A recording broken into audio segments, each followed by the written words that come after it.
ஓம் சாந்தி 18/7/2024 சாக்கார முரளியின் சாரம். இனிமையான குழந்தைகளே, சேவை செய்திகளை கேட்பதிலும் படிப்பதிலும் உங்களுக்கு ஆர்வம் இருக்க வேண்டும். ஏனெனில் இதன் மூலம் ஆர்வம் உற்சாகம் அதிகமாகின்றது. சேவை செய்ய வேண்டும் என்ற எண்ணம் ஏற்படுகின்றது. கேள்வி: சங்கமிகத்தில் உங்களுக்கு தந்தை சுகம் கொடுப்பது கிடையாது, ஆனால் சுகத்திற்கான வழி காண்பிக்கின்றார். ஏன்? சங்கமிகத்தில் தந்தை உங்களுக்கு சுகத்தை கொடுப்பது கிடையாது, ஆனால் அந்த சுகத்திற்கான வழியை மட்டும் காண்பிக்கின்றார். என்ன காரணம்? பதில்: ஏனெனில் அனைவரும் தந்தையின் குழந்தைகளாக இருக்கின்றீர்கள். ஒரு குழந்தைக்கு மட்டும் சுகத்தை கொடுப்பது சரியானது கிடையாது.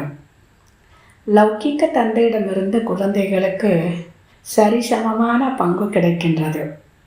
எல்லையற்ற தந்தை பங்காக பிரித்து கொடுப்பது கிடையாது. சுகத்திற்கான வழியை காண்பிக்கின்றார்.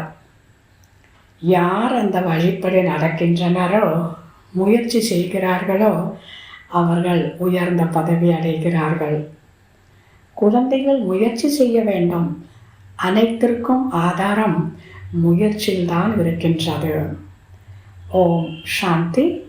பல குழந்தைகளுக்கு பத்திரிகைகளை படிப்பதற்கான எண்ணம் வருவதே கிடையாது. அதாவது நம்முடைய மேக்சின்ஸ், அதை படிப்பதற்கு எண்ணம் வருவதே கிடையாது. அவர்கள் ஒரு பைசாவிற்கும் உதவாத பதவியை அடைவார்கள். இவர்கள் முயற்சி செய்யாததால் தான் இந்த பதவியை அடைந்திருக்கின்றனர் என எண்ணம் அங்கு இருக்காது. கர்மம் விகர்மத்திற்கான விஷயங்கள் அனைத்தும் இப்பொழுது புத்தியில் இருக்கின்றது. யார் எந்த அளவிற்கு முயற்சி செய்கின்றனரோ அந்த அளவிற்கு சுகத்தை அடைகின்றனர். சுகத்தை கொடுப்பது கிடையாது. தந்தையின் ஸ்ரீமத் படி நடப்பதன் மூலம் சுகமடைகின்றீர்கள். பாபா வழி மட்டுமே கூறுகின்றார். ராவணனிடமிருந்து துக்கத்திற்கான வழிதான் கிடைக்கின்றது.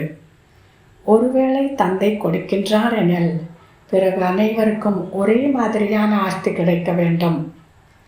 லௌகிக்க தந்தை சொத்தை பிரித்து கொடுப்பதை போன்று. ஆனால் இங்கு யார் எவ்வளவு முயற்சி செய்கின்றார்களோ அந்த அளவிற்கு பதவி அடைவார்கள். யார் நன்றாக படிக்கின்றார்களோ அவர்களே சொர்க்கத்தில் முதலில் வருவார்கள். மற்றவர்கள் பின்னால் வருவார்கள். சொர்க்கத்தில் வர முடியாது. சொர்க்கத்தில் தாசிகளாக இருக்கக்கூடியவர்களும் உள்ளத்தில் இடம் பிடித்தவர்களாக இருப்பார். அனைவரும் வந்து விடுவார்கள் என்பது கிடையாது. இப்பொழுது ஆன்மீக கல்லூரிகளை திறந்து கொண்டிருக்கின்றீர்கள். யார் படிப்பில் வேகமாக செல்கின்றார்களோ அவர்களே உயர்ந்த பதவியை அடைவார்கள். மந்த புத்தியுடையவர்கள் குறைவான பதவியை அடைவார்கள். நாளடைவில் மந்த புத்தியுடையவர்களும் நன்றாக முயற்சி செய்ய ஆரம்பித்துவிடும் நிலை ஏற்படலாம்.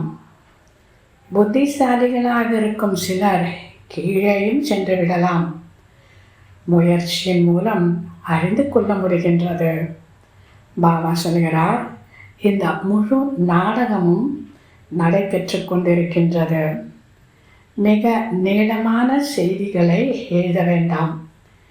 இன்னார் வர இருக்கின்றார், இவ்வாறு சென்றிருக்கின்றார், இவ்வாறு எழுத வேண்டிய அவசியமில்லை. குறைவாக எழுத வேண்டும். வருகின்றனர், நிலைத்திருக்கின்றார்களா என்று பாருங்கள். புரிந்து கொண்டு சேவை செய்ய ஈடுபட்டுவிட்டால் செய்தியை எழுதுங்கள். சிலர் பகட்டுக்காக செய்தியை கொடுக்கின்றனர். பாபாவிற்கு ஒவ்வொரு விஷயத்தின் பலன் தேவை. பாபாவிடத்தில் அதிகமானவர்கள் வருகின்றனர், பிறகு சென்று விடுகின்றனர். அவர்களால் என்ன லாபம் ஏற்படுகின்றது? அவர்களுக்கு பாபா என்ன செய்வார்? அவர்களுக்கு எந்த லாபமும் ஏற்படுவதில்லை. உங்களுக்கும் எந்த லாபமும் கிடையாது. நல்லது. தாரணைக்கான முக்கிய சாரம். முதலாவது, எந்த விஷயத்திற்கும் வசமாக கூடாது. தனக்குள் ஞானத்தை தாரணை செய்து தானம் செய்ய வேண்டும். மற்றவர்களின் அதிர்ஷ்டத்தையும் எழுப்ப செய்ய வேண்டும். இரண்டாவது, மற்றவர்களிடம் பேசும் பொழுது தன்னை ஆத்மா என்று புரிந்து கொண்டு ஆத்மாவிடம் பேச வேண்டும். சிறிதும் தேக அபிமானம் வந்துவிடக்கூடாது. தந்தையிடமிருந்து அடைந்த அளவற்ற சுகத்தை மற்றவர்களுக்கும் பகிர்ந்து கொடுக்க வேண்டும். வரதானம். மனம் மற்றும் புத்தி இரண்டையும் சமநிலையில் வைத்து சேவை செய்யக்கூடிய வெற்றியின் மூர்த்தி ஆவீர்களாக. மனம் மற்றும் புத்தி இரண்டையும் சமநிலையில் வைத்து சேவை செய்யக்கூடிய வெற்றி மூர்த்தி ஆகுக. விளக்கம். சில நேரம் குழந்தைகள் சேவையில் புத்தியை மட்டும் பயன்படுத்துகிறார்கள். ஆனால் மனம் மற்றும் புத்தி இரண்டையும் பயன்படுத்தும் போதுதான் சேவையில் வெற்றியின் மூர்த்தி ஆவீர்கள்.